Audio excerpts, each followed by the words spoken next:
वंदे मातरम।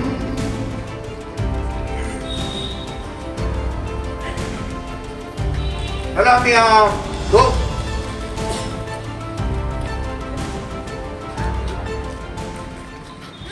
संविधान पर हमें भरोसा है और जो लोकतंत्र और अदालत जो भी निर्णय इन मामलों में लेती है उसके मैं राजनीतिक दलों को मैं समझता हूँ वक्तव्य नहीं देना। मैं मीडिया के माध्यम से भी प्रदेश की आम जनता से, देश के आज़ादी की जब लड़ाई चल रही थी तब कांग्रेस पार्टी के नेता, कांग्रेस पार्टी का विचार और कांग्रेस की मूल विचारधारा देश की आज़ादी के लिए अपना सब कुछ न्यौछावर कर रही थी।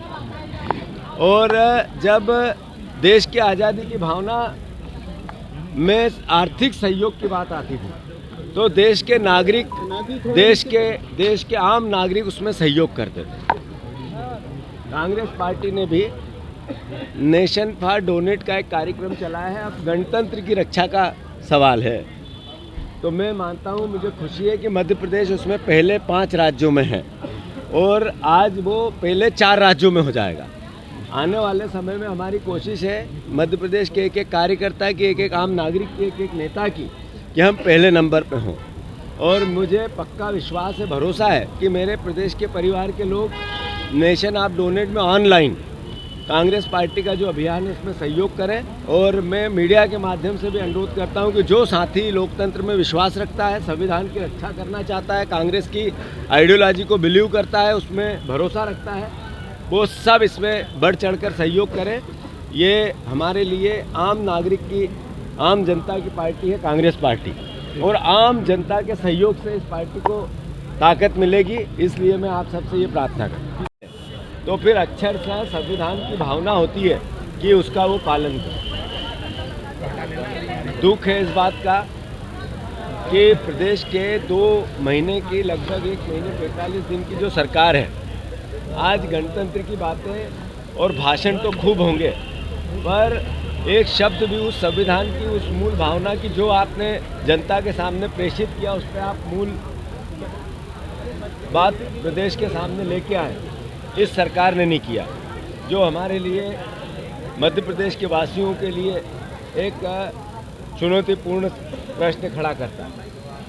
देश के जो हालात हैं वो चाहे महंगाई के हो, चाहे बेरोजगारी के हो, जो सामाजिक सर्वधर्म समभाव की भावना इस देश की मूल संविधान की धारणा है, उसकी बात हो, मौलिक अधिकारों की रक्षा की बात हो, या जनप्रतिनिधियों की ताकत की बात हो, इन पर भी संकट गहराता जा रहा है। जो 75 साल वर्ष की यात्रा में देश के हर राजनीतिक दल के जनप्रतिनिधियों ने जो पदों पे रहे, उन नेताओं ने इसकी रक्षा की, आज वो संकट में है।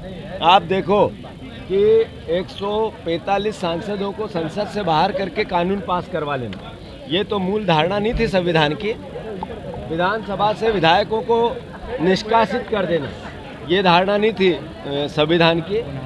ये धारणा भी संविधान की नहीं थी कि जो राजनीतिक रूप से ताकत देती वो संस्थाएं जो स्वायत्त होती है, जो लोकतंत्र की रक्षा करती है, उनको कमज़ोर किया जाना, ये सब देश के सामने आज इस संविधान दिवस पर प्रश्न है। देश के नागरिकों को विचार करना चाहिए। महंगाई सर चढ़ के बोल रही है, बेरोजगारी सर चढ़ के बोल रही है, और ये सारी भावनाएं ये बताती है कि लोकतंत्र में जो आम नागरिक है उसको और मौलिक अधिकारों की रक्षा के लिए और इस संकट के लिए लड़ना चाहिए। मैं फिर से एक बार सभी प्रदेशवासियों को, देशवासियों को गणतंत्र दिवस की शुभकामनाएं देता हूं। धन्यवाद। ये एएसआई की रिपोर्ट आई है सर, उसमें 42 तरीके के तथ्य मिले हैं कि ज्ञान वापी में हिंदू मंदिर था।